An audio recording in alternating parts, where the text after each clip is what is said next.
Welcome to BV9 news. ముందుగా headlines చూద్దాం.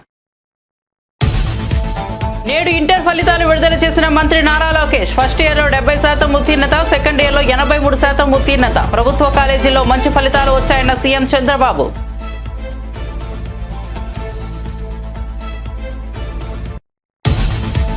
ICICI bank ప్రకటన. రేవంత్ రెడ్డి ప్రభుత్వంపై హరీష్ రావు ఆగ్రహం. కంచగచ్చిబౌలి భూములను తనఖా పెట్టినట్లు ప్రభుత్వం చెప్పిందన్న హరీష్ రావు, కానీ తనఖా పెట్టుకోలేదని ఐసీఐసీఐ ప్రకటన విడుదల చేసిందని వెల్లడి.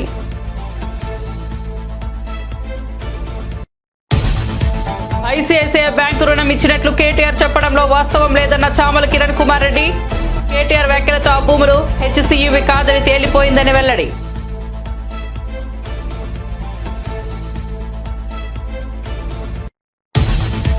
జమిలి ఎన్నికలపై వెంకయ్య నాయుడు ఆసక్తికర వ్యాఖ్యలు. జమిలి ఎన్నికల వల్ల ప్రాంతీయ పార్టీలకు ఇబ్బంది ఉండదన్న వెంకయ్య నాయుడు, ఎన్నికల ఖర్చు కూడా ఆదా అవుతుందని వ్యాఖ్య.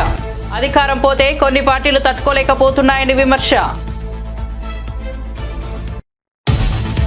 తిరుమల గోశాలలో గోవులు చనిపోయారన్న భూమనపై ఆనంపై గోవులు చనిపోయాయంటూ గ్లోబల్స్ ప్రచారం చేస్తున్నారన్న ఆనం. గోశాలలో 233 మంది సిబ్బంది పనిచేస్తున్నారని వెల్లడి. అమ్మ అనే పదానికి అర్థం తెలియని వ్యక్తి మీ నాయకుడని మండిపాటు. మాస్టర్ ప్రవీణ్ మృతిపై Eluru range IG press meet. CC కెమెరాల ఫుటేజ్లతో వివరాలు వెల్లడించిన పోలీసులు. హైదరాబాద్ నుంచి బయలుదేరిన తర్వాత ప్రవీణ్ 6గురితో మాట్లాడారని వెల్లడి. 2 చోట్ల వైన్స్ దగ్గర ఆగి మద్యం కొనుగోలు చేశారని వివరణ. వార్త వివరాల్లోకి వెళ్తే, ఏపీలో ఇవాళ ఇంటర్మీడియట్ ఫలితాలు విడుదలయ్యాయి. విద్యాశాఖ మంత్రి నారా లోకేష్ ఎంతో నిరాడంబరంగా చెప్పిన సమయానికే ఇంటర్ ఫలితాలను వెలువరించారు. ఫస్ట్ ఇయర్ విద్యార్థుల్లో 70% ఉత్తీర్ణత నమోదు కాగా, సెకండ్ ఇయర్ విద్యార్థుల్లో 83% ఉత్తీర్ణత నమోదైంది. ఈ నేపథ్యంలో ముఖ్యమంత్రి చంద్రబాబు స్పందించారు. ఈసారి ఇంటర్మీడియట్ పబ్లిక్ పరీక్షల్లో ప్రభుత్వ జూనియర్ కళాశాల విద్యార్థులు ఉత్తమ ఫలితాలు సాధించడం ఎంతో సంతోషంగా ఉందని తెలిపారు. ఇంటర్ ఉత్తీర్ణులందరికీ హార్దిక శుభాభివందనాలు తెలుపుతున్నారని వెల్లడించారు. కంచగచ్చిబౌలి భూముల వ్యవహారంపై BRS senior MLA Harish Rao Telangana రాష్ట్ర ప్రభుత్వంపై మరోసారి తీవ్రంగా విమర్శలు గుప్పించారు. అసెంబ్లీలో ప్రభుత్వం ఈ భూములను తనఖా పెట్టి రుణం పొందినట్టు చెప్పిందని, అయితే ఐసీఐసీఐ బ్యాంకు మాత్రం తాము తనఖా పెట్టుకోలేదని ప్రకటన విడుదల చేసిందని గుర్తు చేశారు. ఆ 400 ఎకరాల కంచగచ్చిబౌలి భూములను ప్రభుత్వం ఎవరి వద్ద తనఖా పెట్టిందో చెప్పాలని ఆయన డిమాండ్ చేశారు. ముఖ్యమంత్రి రేవంత్ రెడ్డి తన బ్రోకర్ కంపెనీలకు తనఖా పెట్టారా? 400 ఎకరాల తనఖా విషయంలో దాగి ఉన్న చీకటి కోణం ఏమిటి అని హరీష్ రావు ప్రశ్నల వర్షం కురిపించారు. ఈ వ్యవహారంపై ప్రభుత్వం శ్వేతపత్రం విడుదల చేయాలని ఆయన డిమాండ్ చేశారు. జమిలి ఎన్నికల వైపు కేంద్ర ప్రభుత్వం మొగ్గు చూపుతుందన్న సంగతి తెలిసిందే. ఈ క్రమంలో జమిలి ఎన్నికలపై దేశవ్యాప్తంగా చర్చ జరుగుతోంది. ఈ అంశంపై మాజీ ఉపరాష్ట్రపతి వెంకయ్యనాయుడు మాట్లాడుతూ, జమిలి ఎన్నికల వల్ల ప్రాంతీయ పార్టీలకు ఇబ్బంది అనేది కేవలం అపోహ మాత్రమేనని చెప్పారు. ఒకే దేశం ఒకే ఎన్నికపై తిరుపతిలో మేధావుల సదస్సు జరిగింది. ఈ సదస్సులో ప్రసంగిస్తూ వెంకయ్యనాయుడు ఈ వ్యాఖ్యలు చేశారు. జమిలి ఎన్నికల ద్వారా ఎన్నికల ఖర్చు ఆదా అవుతుందని వెంకయ్యనాయుడు చెప్పారు. ఈ ఎన్నికలను కొన్ని పార్టీలు వ్యతిరేకించడంలో రాజకీయ కోణం తప్ప మరేమీ లేదని అన్నారు. అధికారం పోతే కొన్ని పార్టీలు తట్టుకోలేకపోతున్నాయని చెప్పారు. పార్టీ ఫిరాయించడం ప్రజాస్వామ్యానికి చేటు అని అన్నారు. ఒక పార్టీ గుర్తుపై గెలిచి మరో పార్టీలోకి జంప్ కావడం సరికాదని ఆయన వ్యాఖ్యానించారు. తిరుమల గోశాలలో 100కు పైగా గోవులు మరణించాయంటూ వైసీపీ నేత టీటీడీ మాజీ చైర్మన్ భూమన కరుణాకర్ రెడ్డి చేసిన వ్యాఖ్యలపై దేవాదాయ శాఖ మంత్రి ఆనం రామనారాయణ రెడ్డి మండిపడ్డారు. భూమన వ్యాఖ్యలను ఆయన ఖండించారు. టీటీడీ గోశాలలో ఆవులు చనిపోయాయంటూ గ్లోబల్స్ ప్రచారం చేస్తున్నారని మండిపడ్డారు. గోవుల విలువ తెలియని వ్యక్తులు ఈ ప్రచారం చేస్తున్నారని ఆయన విమర్శించారు. బాధపడ్డటువంటి సందర్భాలని ఏం మాట్లాడతాము? మీ నాయకుడి యొక్క తల్లే నేను నీ బిడ్డకి ఎందుకు తల్లినయ్యానని బాధపడుతూ, నేనెందుకు అమ్మనయ్యానా ఇతనికి అని చెప్పి ఆమె బాధపడుతూ ఇచ్చిన ప్రకటనలు నీకు కనపడలేదా అని అడుగుతుంది. నువ్వు ఇవాళ గోమాతల గురించి, టీటీడీలో ఉన్నటువంటి గోవుల యొక్క గోశాలల గురించి మాట్లాడే క్రమంలో అమ్మ, ఆవు ఇన్ని మాట్లాడుతున్నావు. అమ్మ అనే పదానికి అర్థం తెలియనటువంటి వ్యక్తి నాయకుడిని. అటువంటి నాయకుడి కింద పనిచేస్తున్నావు నువ్వు. ఎప్పటికైనా బుద్ధి తెచ్చుకో. నీ పాలనంతా ఎలా జరిగిందో తెలుసు అందరికీ. ఎన్ని వ్యవస్థలు కుప్పకూలాయో తిరుమల తిరుపతి దేవస్థానం, ఎంత అవినీతిని మూట కట్టుకుని పోయావో ఎన్ని అపచారాలు మూట కట్టుకుని పోయావో ఇవాళ ఆ దేవదేవుని యొక్క శాపాలు నీకే కాదు మీ బిడ్డలకు కూడా తగిలాయి. ఇంకా నీకు బుద్ధి రాలేదని అంటే ఇక ఆ భగవంతుడు కూడా నిన్ను రక్షించడు. హిందూ ధర్మం గురించి నువ్వు మాట్లాడావు, సనాతన ధర్మాల గురించి మాట్లాడతావు.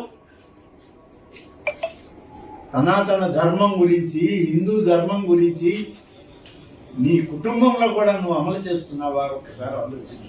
నువ్వు ఆచరించని హిందూ మత ఆచారాలు ఇవాళ మీడియా ముందుకు వచ్చేటప్పటికి అవి ఏదో అతి పెద్ద గొప్పగా, నువ్వు చాలా ఆధ్యాత్మిక ప్రసిద్ధిగాంచినటువంటి స్వామీజీ లాగా నువ్వు మాట్లాడితే నీలాంటి దొంగల్ని ఇవాళ ప్రజలు నవ్వుకుంటున్నారు చూసి. అన్ని వ్యవస్థలు కుప్పకూలినట్టే దేవాదాయ వ్యవస్థను కూడా కుప్పకూల్చిపోయారు మీరు. ఇవాళ ఒకటొకటిగా సరి చేసుకుంటున్నాం.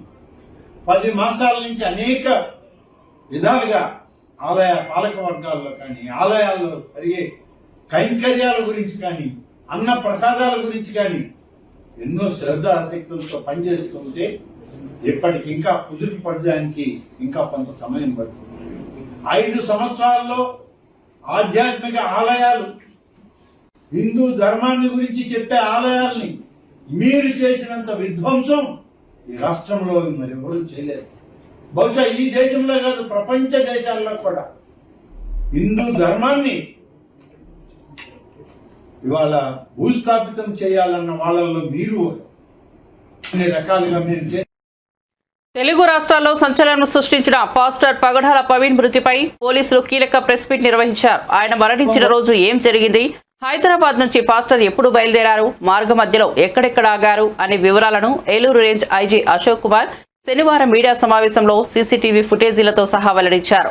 హైదరాబాద్ నుంచి ప్రమాదం జరిగిన ప్రాంతం వరకు జరిగిన సంఘటనలను పాస్టర్ ప్రవీణ్ మాట్లాడిన వారిని విచారించి ఆ రోజు ఏం జరిగిందనేది తెలుసుకున్నామని ఆయన తెలిపారు. మార్గ మధ్యలో వివిధ పాయింట్ల వద్ద సీసీటీవీ ఫుటేజీలను ప్రదర్శిస్తూ పాస్టర్ ప్రవీణ్ 3 సార్లు స్వల్ప ప్రమాదానికి గురయ్యారని తెలిపారు. Our cause of death is due to head injury and multiple injuries due to consumption of alcohol. And you are clear cut ga icharu. And there is a possibility that the injuries mentioned in the autopsy were sustained due to road accident. A injuries అయితే వారికి అయ్యాయో అవి road accident వల్ల జరగడానికి possibility ఉందని వారు క్లియర్గా మనం అడిగిన క్లారిఫికేషన్కి వాళ్ళు రిప్లై ఇచ్చారు. టైమ్ ఆఫ్ డెత్ కూడా 24 to 48 hours prior to the post mortem అని చెప్పేశారు. సో ఇంజురీస్ మీరు అబ్జర్వ్ చేసినట్టయితే వారికి రాపుడు గాయాలు ఉన్నాయి చేతుల మీద. ఈ ప్రాంతంలో అంటే ఇన్సిడెంట్ జరిగినప్పుడు వారు జారుతూ వెళ్ళిపోయారు. జారినప్పుడు బాడీ మీద స్లైడింగ్ ఇంజురీస్ అయ్యాయి. తర్వాత వెళ్ళి మూవింగ్ ఆబ్జెక్ట్ అంటే వారి బాడీ మూవ్ అవుతూ ఉంది, ఒక స్టేషనరీ ఆబ్జెక్ట్కి హెడ్ వెళ్ళి ఫేస్ సైడ్ తగిలింది. దానివల్ల ఇన్స్టెంట్ డెత్ అయ్యిండొచ్చు అని వారు డాక్టర్ గారు మనకు చెప్పడం జరిగింది. That indicates a clear cut road accident injuries. Next, so ఫైనల్గా ఈ సమ్మరీ అంతా ఈ technical analysis, physical evidence, oral evidence, CCTV footages అన్నీ మనకు ఇన్వెస్టిగేషన్ ఏం డిస్క్లోజ్ చేసిందంటే శ్రీ ప్రవీణ్ కుమార్ పగడాల died due to injuries sustained in the self-road accident under the influence of ethyl alcohol consumption. So that is the conclusion. So investigation lo ee vidhanga varu alcohol influence lo undadam valla varu self-road accident cheskoni varu మరణించడం జరిగింది. This is our investigation findings. Sir, సుమారు 13 గంటలు journey చేశారు వారు హైదరాబాద్ నుంచి రాజమండ్రి వరకు. ఈ ప్రమాదం 7 అడుగుల గుంటలో జరిగింది కాబట్టి వారు ఉదయం చూశారు. స్థానికులు కానీ పోలీస్ డిపార్ట్మెంట్కి సమాచారం ఇచ్చారు. ఆయన ఆ అర్ధరాత్రి సమయంలో ఎవరైనా చూసి కానీ ఉన్నట్టయితే హాస్పిటల్కి జాయిన్ చేసే అవకాశం ఉంటే బతికే ఛాన్స్ ఉండేదా? లేదు, డాక్టర్ గారు మాకు చెప్పడం ఏంటంటే ఇన్స్టెంట్గా డెత్ జరిగిందని చెప్పారు. అది వారు హై స్పీడ్లో వెహికల్ వస్తున్నారు, వారు అక్కడ జారిపడ్డము, ఆ బాడీ స్పీడ్గా వెళ్ళేసి అక్కడ స్టేషనరీ ఆబ్జెక్ట్ తగలడము, దానివల్ల హెడ్కి ఇంజురీ కావడము, ఇన్స్టెంట్గా చనిపోయారని డాక్టర్ గారు ఒపీనియన్లో మాకు చెప్పారు.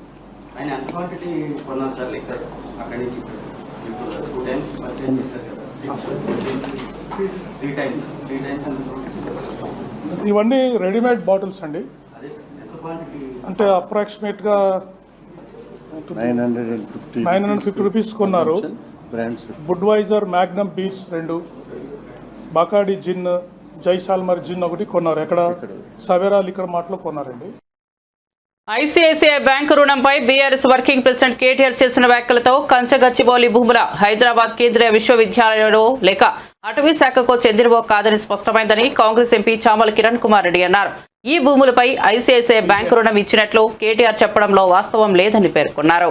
TI, TG, IIC face value చూసి 27 కంపెనీలు బాండ్లు కొనుగోలు చేశాయని తెలిపారు. ఆ విధంగా వచ్చిన నిధులే ఐసీఐసీఐ బ్యాంకు ద్వారా టీజీ, ఐఐసీ ఖాతాలో జమ అయ్యాయని వెల్లడించారు. కేటీఆర్ నోటికి వచ్చినట్లు మాట్లాడుతున్నారని ఆయన ఆగ్రహం వ్యక్తం చేశారు.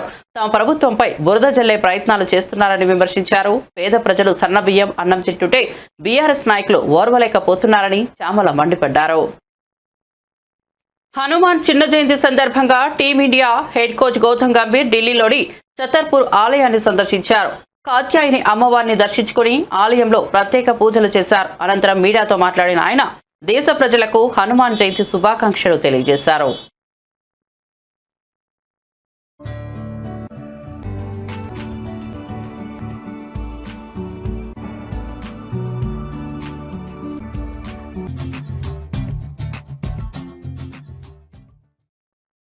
BRS party working president KTR తన బాల్య స్మృతులను, వ్యక్తిగత జీవన మార్గాన్ని పంచుకుంటూ ఆసక్తికర వ్యాఖ్యలు చేశారు. చిన్నతనం నుంచి తనకు డాక్టర్ కావాలన్న ఆశయం ఉండదన్నారు.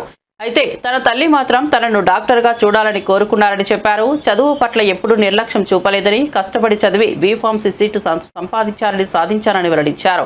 కర్ణాటక సెట్ ద్వారా ఎంబీబీఎస్ సీటు కూడా వచ్చినప్పటికీ చివరి క్షణంలో ఆ అవకాశాన్ని వదిలి డిగ్రీ చదివానన్నారు.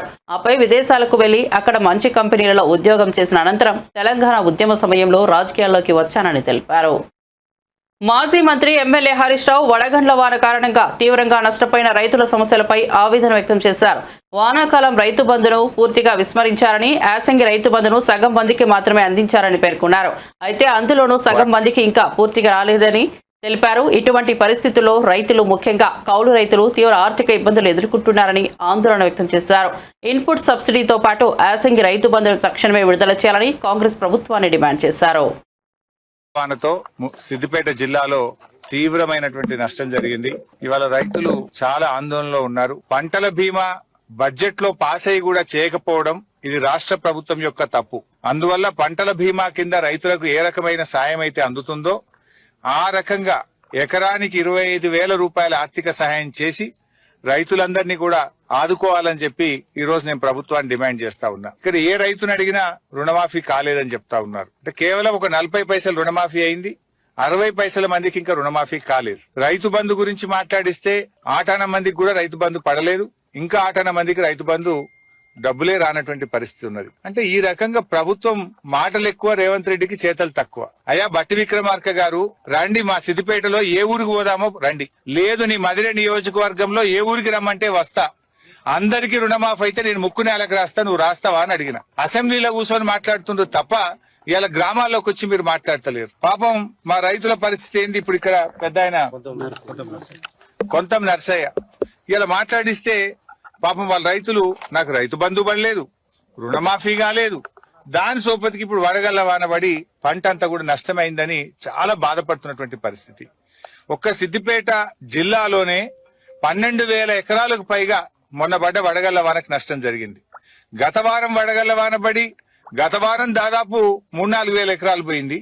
ఈ వారం 12,000 ఎకరాలు పోయింది. అంటే రెండు కలిపితే 16,000 ఎకరాలు ఒక్క సిద్దిపేట జిల్లాలో నష్టం జరిగింది. పెట్టుబడి అంతా పెట్టి చెమట చుక్కలు వాడ్చి బుక్క నోట్లకు పోయే సమయానికి పంట ఇక రేపో మాపో కోస్తమనంగా ఈ రాళ్లు పడి చాలా నష్టం జరిగింది. పాపం రైతులు చాలా దుఃఖంలో ఉన్నారు. ఇవాళ చాలా మంది రైతులకు రుణమాఫీ కాలేదు.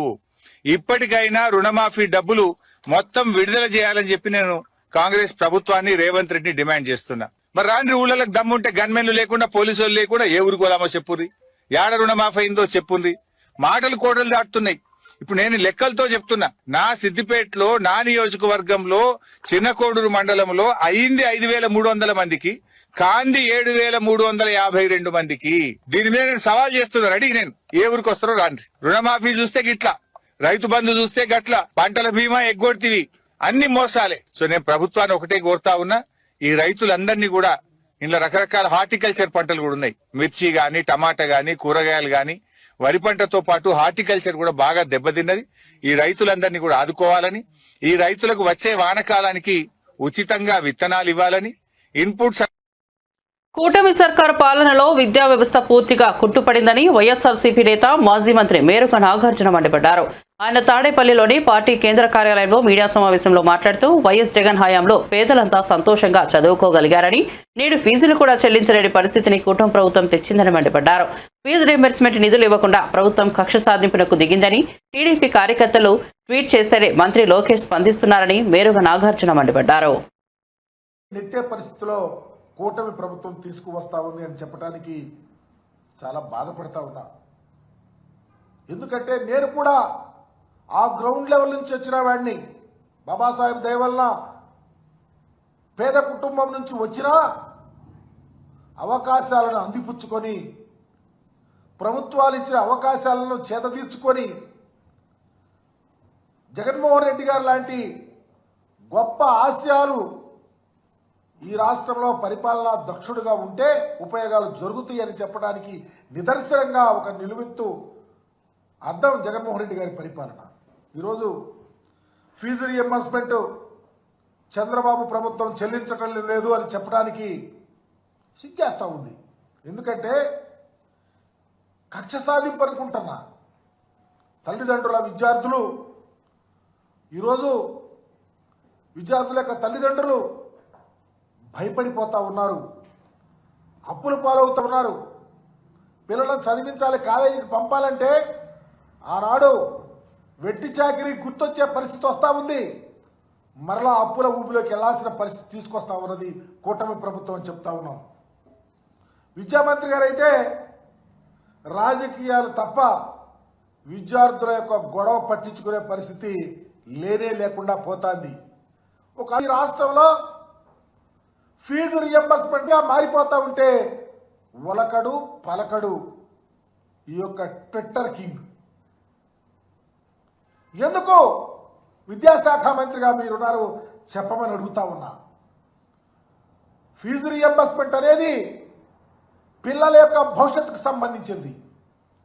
కాలేజీలో చేరి ఫీజు కడితే ఎగ్జామినేషన్ రాయిస్తారు, కట్టకపోతే ఎగ్జామ్ రాయరు, హాల్ టికెట్ ఇవ్వరు, రిజల్ట్ ఉండదు. అప్పుడు వారు పైకి వెళ్ళటానికి ఆస్కారం ఉండదు, ఉన్నత చదువులకు వెళ్ళడానికి ఆస్కారం ఉండదు. ఎందుకు నిమ్మకు నీరెత్తినట్టు ఉన్నారో చెప్పాలని మరి విద్యామంత్రి గారిని, ఆంధ్ర రాష్ట్ర విద్యామంత్రి గారిని అడుగుతూ ఉన్నాం.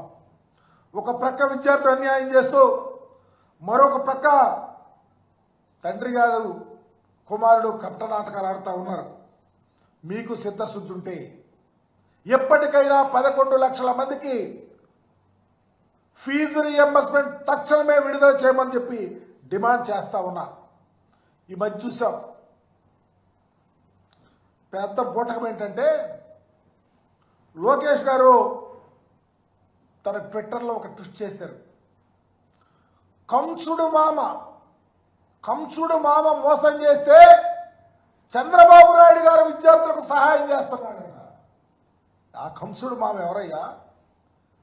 ఈ రాష్ట్రంలో Jaganmohan BRS assembly whip MLA KP Vivekananda Congress పార్టీపై తీవ్ర స్థాయిలో విమర్శలు చేశారు. కంచె గచ్చిబౌలి భూముల వ్యవహారంలో 10,000 కోట్ల కుంభకోణం జరిగినట్టు తమ పార్టీ వర్కింగ్ ప్రెసిడెంట్ కేటీఆర్ అన్ని ఆధారాలతో నిరూపించగానే కాంగ్రెస్ నేతలు ఉక్కిరిబిక్కిరయ్యారని విమర్శించారు. ముఖ్యమంత్రి రేవంత్ రెడ్డి చేతిలో కీలుబొమ్మలా వ్యవహరిస్తున్న పీసీసీ అధ్యక్షుడు మహేష్ గౌడ్ పూర్తి అవగాహన లేకుండా వాస్తవాలను నిర్లక్ష్యంగా వల్లించేందుకు ప్రయత్నిస్తున్నారని ఎద్దేవా చేశారు. మహేష్ గౌడ్ ఉడత ఉప్పులకు భయపడేవాడు తాము కాదని, నిజాలు ప్రజల ముందు ఉంచడం తమ కర్తవ్యమని తెలిపారు. ముఖ్యమంత్రి గారి చేతిలో కీలు బొమ్మగా మారినాడు పీసీసీ అధ్యక్షుడు. వారు ప్రభుత్వం చేస్తున్న తప్పిదాలని వారి వత్తాసు పలుకుతూ వారు చేస్తున్న తప్పులని, ప్రభుత్వం చేస్తున్న తప్పులను సరిదిద్దే ప్రయత్నం ఏమాత్రం చేయటమే కాక వారి తప్పులను సమర్థించుకుంటూ మరి ముఖ్యమంత్రి రేవంత్ రెడ్డి గారు అడగాల్సిన ప్రశ్నలను కేటీఆర్ గారు అడుగుతా ఉన్నాడు.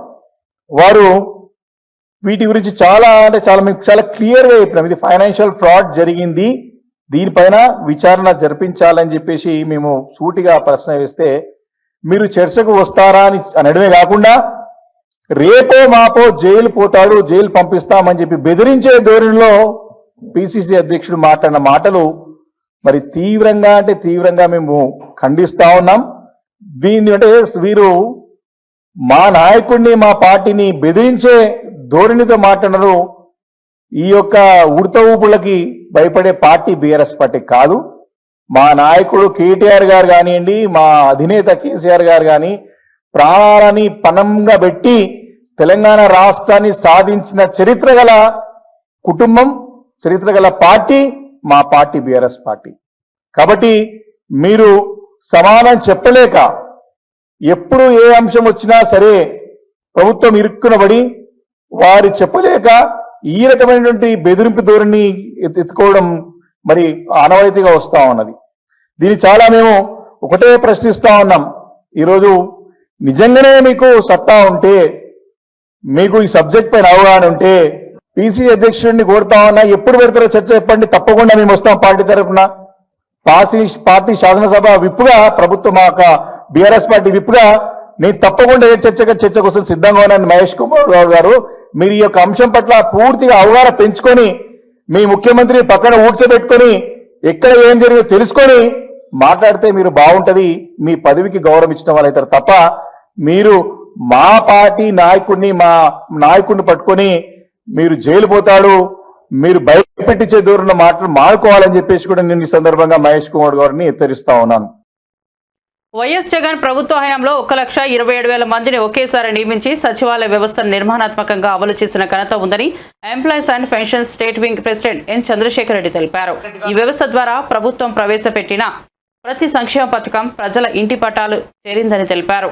అయితే కూటమి ప్రభుత్వం రేషనలైజేషన్ పేరుతో సచివాలయ ఉద్యోగులను తగ్గించడానికి ప్రయత్నిస్తోందని, వారి నోట్లో మట్టి కొడుతున్న తీరుగా ఉందని విమర్శించారు. ఉద్యోగాలు ఇస్తామని చెప్పి ఇప్పటికే ఉన్న ఖాళీలను రద్దు చేయడం దారుణమని పేర్కొన్నారు. ఘనత శ్రీ వైఎస్ జగన్మోహన్ రెడ్డి గారిది.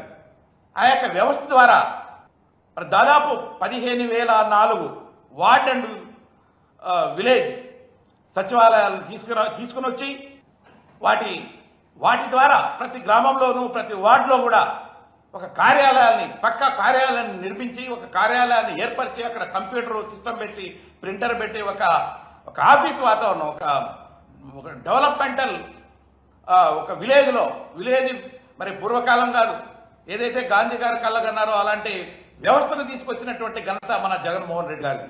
అలాంటి వ్యవస్థ బ్రహ్మాండంగా ఇప్పటి వరకు పనిచేస్తూ ఉంది.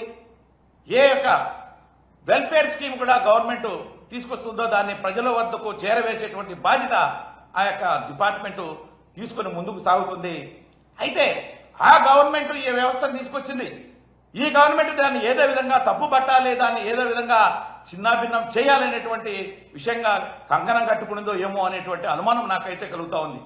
మరి దాదాపు 1,27,000 మంది ఉన్నటువంటి ఆ యొక్క ఉద్యోగస్తులు ఆ యొక్క శాఖలో 1,10,000 మందిని ఐడెంటిఫై చేసి మరి 15,000 మంది దాకా సర్ప్లస్ కింద చూపెడుతూ దాదాపు ఒక 20,000-25,000 మంది ఉద్యోగస్తుల్ని వేకెన్సీస్ అన్ని కూడా అబాలిష్ చేసేస్తున్నారు. అంటే అబాలిష్ చేయడం వల్ల మీరు ఉద్యోగస్తులకి మరి వాళ్ళ నోట్లో మట్టి కొడుతున్నారా? మీరే చెప్పారు, మేమందరికీ కూడా నిరుద్యోగులకు ఉద్యోగులు దాదాపుగా ప్రతి సంవత్సరంలో 4 లక్షలు ఇస్తాం, 5 ఏళ్లలో 20 లక్షల ఉద్యోగాలు కల్పిస్తాం, లేకపోతే ఇమీడియట్ గా వాళ్ళకి నిరుద్యోగ భృతి 3,000 చొప్పున ఇమీడియట్ గా ఇస్తామన్నారు. ఎప్పుడండి ఇచ్చేది? సంవత్సరం అయితే ఉంటే మీరు ఉద్యోగం ఇవ్వరు, నిరుద్యోగ భృతి ఇవ్వరు. ఎందుకు చెప్పాలి మీరు? ఒట్టి అబద్ధాల మాటలు. ఓట్ల కోసం చెప్తున్నారా మీరు? ఎన్నికైన తర్వాత అది మర్చిపోతున్నారా? ఇదంతా కూడా నిరుద్యోగులు కానీ ఉద్యోగులు కూడా గ్రహిస్తా ఉన్నారు అని చెప్పేసి కూడా నేను ఈ సందర్భంగా తెలియజేస్తా ఉన్నా.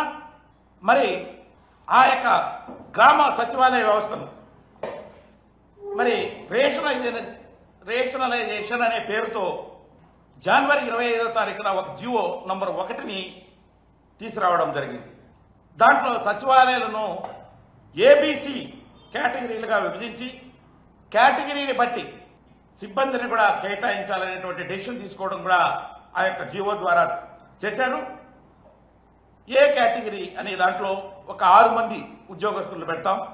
అంటే వీళ్ళు ఉద్యోగస్తుల్ని తగ్గించి చిన్నాభిన్నం చేసి ఆ వ్యవస్థలో ఉన్నటువంటి వేకెన్సీస్ అన్ని కూడా అబాలిష్ చేసి రద్దు చేసి నిరుద్యోగులకి నోట్లో మట్టి కొట్టి కొంతమందిని సర్ప్లస్ కింద చూపెట్టి వాళ్ళను ఇతర శాఖలకు బదిలీ చేసి వాళ్ళని కన్ఫ్యూజన్ క్రియేట్ చేయించి వాళ్ళని ఇబ్బంది పెట్టాలి అనేటువంటి ఉద్దేశంతో ఏ కేటగిరీలో 6 మంది అంటే ఒక 2 పోస్టులని జనరల్ ఫంక్షనర్స్ కింద, 4 మందినేమో టెక్నికల్ ఫంక్షనర్స్ కింద ఏ కేటగిరీలో.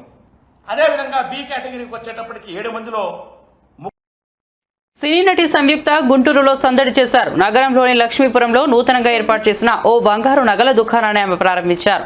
అనంతరం మీడియాతో మాట్లాడారు. అఖండ 2 సినిమాలో హీరోయిన్ గా నటించడం ఆనందంగా ఉందన్నారు. ఈ సందర్భంగా నటిని చూసేందుకు అభిమానులు అధిక సంఖ్యలో తరలివచ్చారు.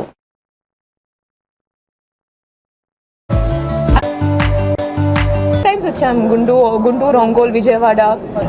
Next release I think Nari Nari Naduma Murari with Sharwanand. దాని తర్వాత September I have Swayambhu and అంగండ 2 release. As an actor, as a co-actor, it is so comfortable to work with Balakrishna garu. Endukante he's very supportive and I don't know, he's very much with the director when working on a scene. I really had a very good time working with him. I want a good story, good character with the actors I love. So I want to work with all the actors. Kani appudu manchi story, manchi character padali. Then only people will remember or appreciate my work. Dan kosam eduru chustunnam. Bulletin ముగించే ముందు headlines మరోసారి చూద్దాం. నేడు inter ఫలితాలు విడుదల చేసిన మంత్రి Nara Lokesh. First ఇయర్లో 70% ఉత్తీర్ణత, సెకండ్ ఇయర్లో 83% ఉత్తీర్ణత. ప్రభుత్వ కాలేజీల్లో మంచి ఫలితాలు వచ్చాయన్న సీఎం చంద్రబాబు.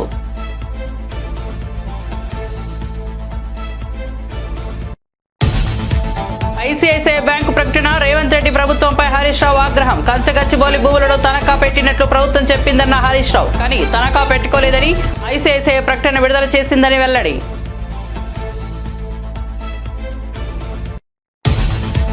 ఐసీఐసీఐ బ్యాంకు రుణం ఇచ్చినట్లు కేటీఆర్ చెప్పడంలో వాస్తవం లేదన్న చామల కిరణ్ కుమార్ రెడ్డి. కేటీఆర్ వ్యాఖ్యలతో ఆ భూములు హెచ్సీయూవి కాదని తేలిపోయిందని వెల్లడి.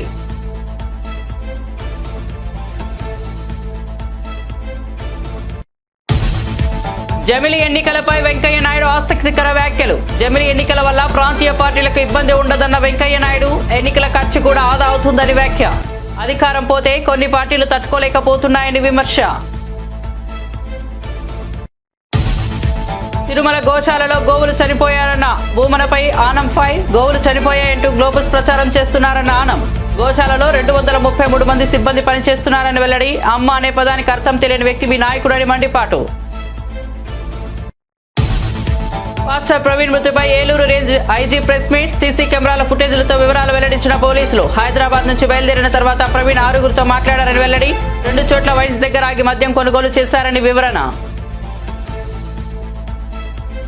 ఇవి బులెటిన్ విశేషాలు. చూస్తూనే ఉండండి BV9 న్యూస్.